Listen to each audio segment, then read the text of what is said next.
Assalamualaikum warahmatullahi wabarakatuh.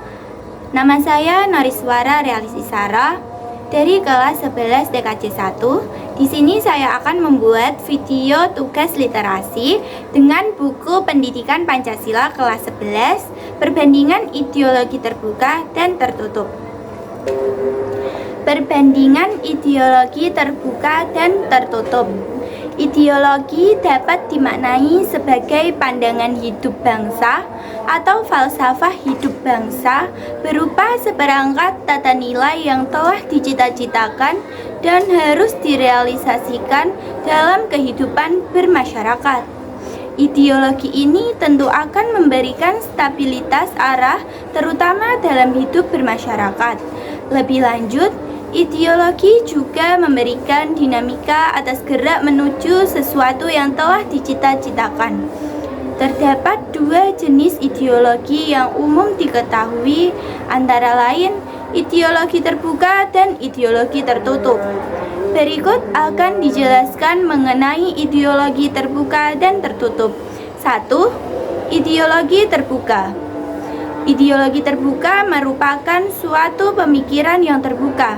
Artinya, ideologi terbuka mampu mengikuti perkembangan zaman yang terjadi sehingga lebih bersifat dinamis.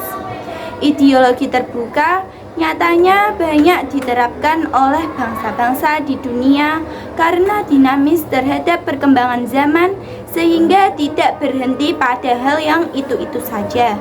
Selain itu, ideologi terbuka juga dapat diartikan sebagai suatu sistem pemikiran terbuka yang pada hasil konsensusnya berasal dari masyarakat itu sendiri.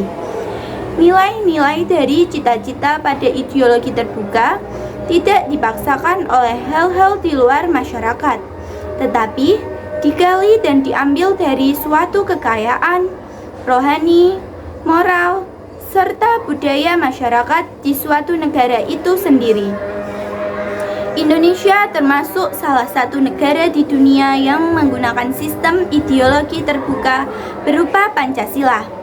Ideologi terbuka akan selalu berkembang mengiring perkembangan zaman dan adaptif atas pemikiran baru tentang ideologi tersebut tanpa harus kehilangan makna asalnya. Ciri khas ideologi terbuka adalah nilai-nilai dan cita-citanya yang tidak dipaksakan dari luar, tetapi digali serta diambil dari kekayaan rohani, moral, dan budaya masyarakat itu sendiri. Dasar dari ideologi terbuka adalah konsensus masyarakat dan tidak diciptakan oleh negara, tetapi ditemukan dalam masyarakat sendiri-sendiri. Dalam sistem negara yang demokratis, penerapan ideologi terbuka memiliki ciri-ciri sebagai berikut. A. Bersikap berinklusif, tidak totaliter, dan tidak dapat dipakai untuk melegitimasi kekuasaan atas sekelompok orang. B.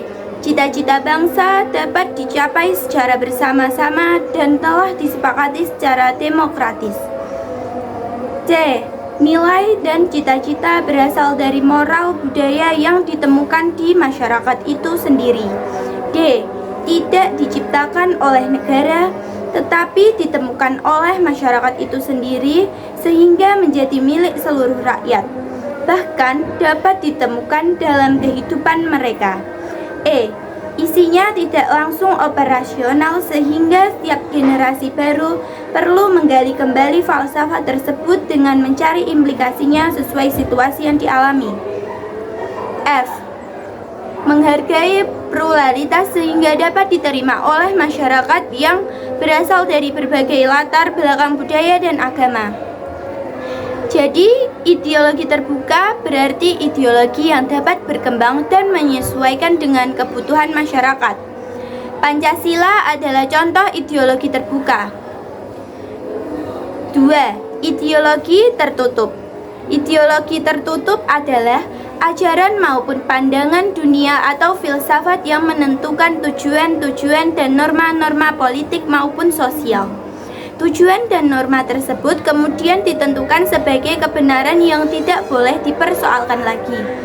Kebenaran tersebut harus diterima sebagai sesuatu yang sudah jadi dan harus dipatuhi. Kebenaran suatu ideologi tertutup tidak boleh dipermasalahkan berdasarkan nilai-nilai atau prinsip-prinsip moral lainnya. Isinya cenderung dogmatis dan a priori, sehingga tidak dapat diubah atau dimodifikasi berdasarkan pengalaman sosial. Oleh karena itu, ideologi ini tidak mentolerir pandangan dunia atau nilai-nilai lain. Ideologi terbuka memiliki beberapa keunggulan dibandingkan ideologi tertutup.